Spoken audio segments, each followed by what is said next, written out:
à Terre et Progrès, votre magazine agricole préféré, produit par le FIRCA, toujours au service du développement des filières agricoles de Côte d'Ivoire. Après la ville de Gagnoa en 2023, c'est la belle cité balnéaire de San Pedro qui a accueilli la deuxième édition des journées de l'EVEA, les JDH 2024.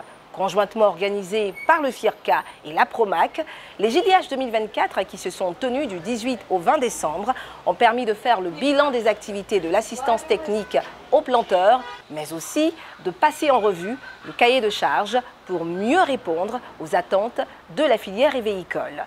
Le grand format de ce jour vous fera revivre la deuxième édition de cette rencontre de tous les acteurs du secteur EVEA, les JDH 2024. Mais avant, place à l'actualité agricole dans la rubrique AgroNews.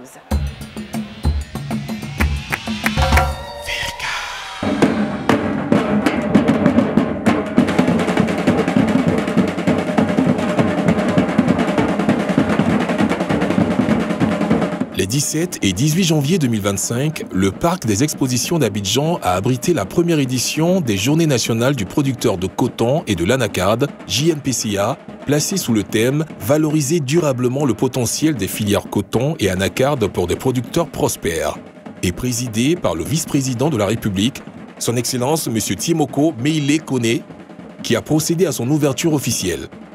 Les JNPCA ont réuni, outre le ministre d'État, ministre de l'Agriculture, du Développement rural et des productions vivrières, M. Kobenan Kwasi Adjoumani, et le ministre de l'Emploi et de la Protection sociale, Maître Adama Kamara, l'ensemble des acteurs des dites filières.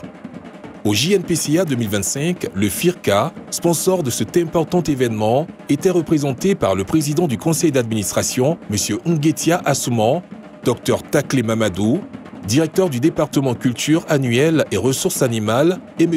Eouman Anderson, directeur du département culture d'exportation et production forestière. Le principal objectif des JNPCA est de reconnaître et célébrer le mérite des producteurs qui sont le véritable pilier de la performance des filières coton et anacarde. À cet effet, M. Nopin Eman, chargé de programme anacarde, et Mme Kwadio Patricia, chargée de programme coton au FIRCA, ont mis en exergue les activités et résultats de l'institution au profit de ces deux filières stratégiques. Comme au niveau du Conseil agricole, le FIRCA a toujours financé ces deux grandes actions qui ont permis aujourd'hui à ces deux filières d'être à un niveau un peu plus élevé qu'il y a 20 ans. Donc, avec l'avènement du FIRCA, ces deux filières se développent aujourd'hui de manière harmonieuse. Et pour la filière anacarde, on voit aujourd'hui qu'on est au-delà d'1 million de tonnes par an. Ça fait partie aussi des actions réalisées par le FIRCA en collaboration, bien entendu, avec le Conseil du coton et de l'anacarde. Au niveau du Conseil agricole, il y a eu l'introduction de nombreuses innovations, en commençant par des variétés performantes de coton, de semences de coton, qui ont une certaine résistance, n'est-ce pas, aux maladies et aux insectes, à la sécheresse, au stress hydrique, un certain nombre de conditions climatiques. Nous avons également introduit ce que nous appelons le cordon pierreux, qui permet de lutter contre l'érosion dans les parcelles. Nous avons également un certain nombre d'autres innovations qui ont cours dans la filière et qui donnent des résultats probants au niveau des producteurs et qui permettent, n'est-ce pas, d'avoir de bons rendements au final.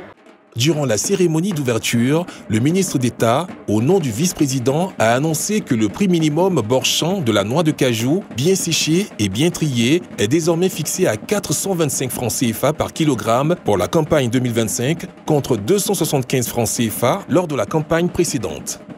Cette augmentation de plus de 50% a été unanimement saluée par les producteurs.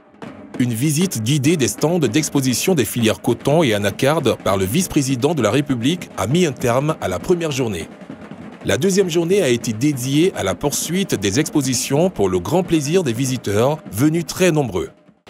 Des allocutions, présentations et échanges entre producteurs, usiniers, experts et chercheurs, différents concours nationaux ainsi qu'une cérémonie de récompense des lauréats et meilleurs acteurs de la filière, tel est le riche programme qui a meublé cette deuxième édition des JDH 2024.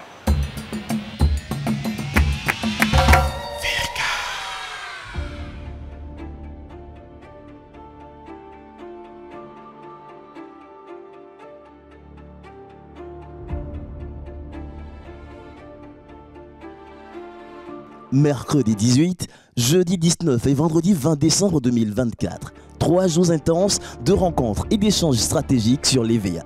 C'est le temps qu'a duré la 2e édition des journées de l'EVA JDH, conjointement organisée par le Fonds interprofessionnel pour la recherche et le conseil agricole, FIRCA, et l'Association des professionnels du caoutchouc naturel de Côte d'Ivoire, APROMAC, qui s'est déroulée dans la ville portuaire de San Pedro.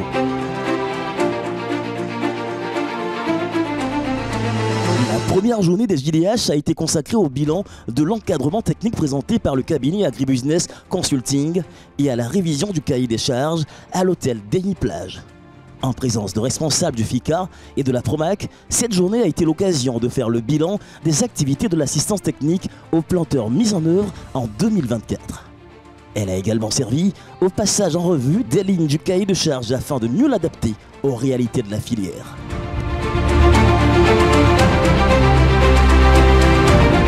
La cérémonie officielle d'ouverture des JDH 2024 s'est tenue le lendemain à l'hôtel Sophia avec la présence distinguée du maire de San Pedro, Madame Cissé Nakarija, et surtout celle du préfet de région, préfet du département de San Pedro, le colonel Ousmane Koulibaly, qui a partagé sa joie d'accueillir les journées de l'EVA dans cette belle cité balnéaire. L'EVA-culture est en train de prendre une place de choix dans notre économie.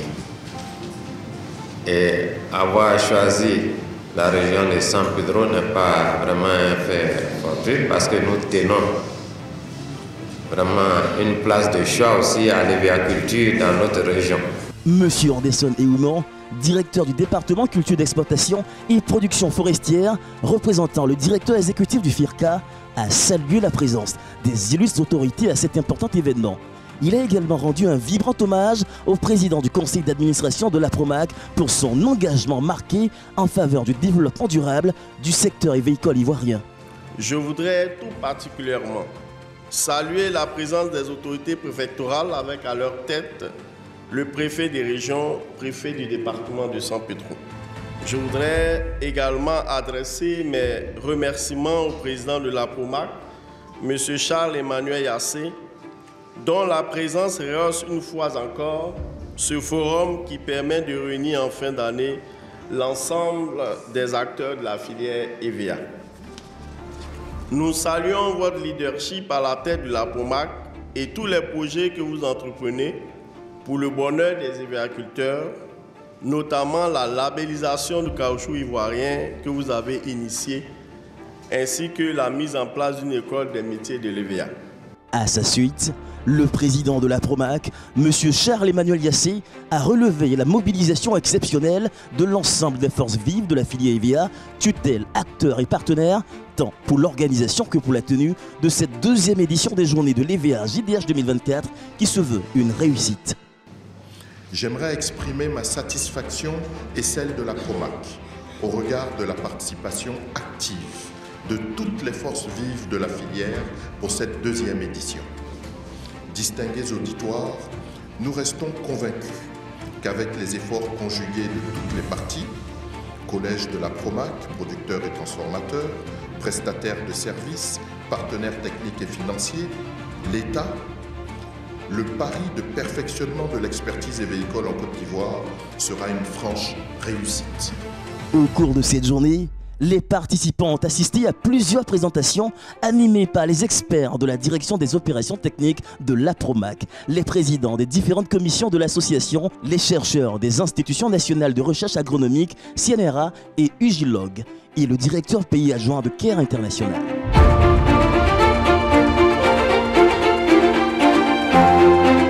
La 3e journée, particulièrement attendue, était dédiée aux concours nationaux, mettant en compétition les lauréats des différents concours régionaux.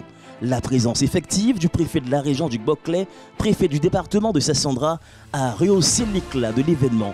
Il a partagé son enthousiasme quant au choix de sa région pour accueillir le concours sur cette parcelle de PK12, gracieusement mise à la disposition par la famille Kra. Encore une fois de plus, je voudrais remercier les organisateurs qui ont pensé à la région du Boclé, au département de Sassandra pour organiser ces journées. Madame Traoré Assita Chéri, directrice adjointe du FIRCA, par ailleurs présidente du comité d'organisation des JDH 2024, a exprimé sa satisfaction pour le bon déroulement des concours. rencontre. Et donc on est très heureux, en tout cas je suis très heureuse de voir un peu la conduite des concours et la participation aussi de tous les acteurs de la filière.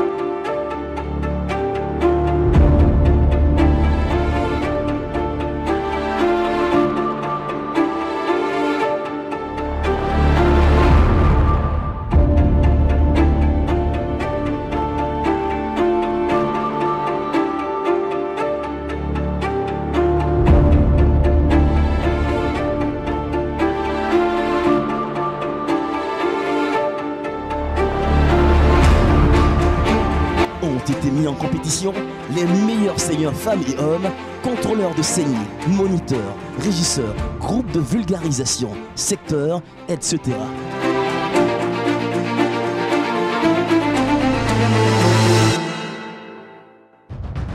C'est par un dîner de gala à la fois convivial et somptueux en l'hôtel Denis Plage que s'est achevée la 2e édition des Journées de l'EVA dans la belle cité de San Pedro. En particulier, la cérémonie de récompense des acteurs de la filière a été chargée de suspense et d'émotion et ponctuée d'agréables surprises lors de la remise de nombreux prix. Rappelons que la première édition des Journées de l'EVA, déroulée du 13 au 15 décembre 2023 dans la ville de Gagnoa, visait à prendre en compte l'ensemble de la chaîne des valeurs de la filière EVA. Cette nouvelle formule venait améliorer le concept dénommé les Journées de l'encadreur des VA, initié par le FIRCA en 2018, qui a permis de récompenser les meilleurs acteurs de l'assistance technique. De 2009 à 2013, la Promac a organisé la journée du planteur des VA, ponctuée de rencontres récréatives, studieuses et de conférences.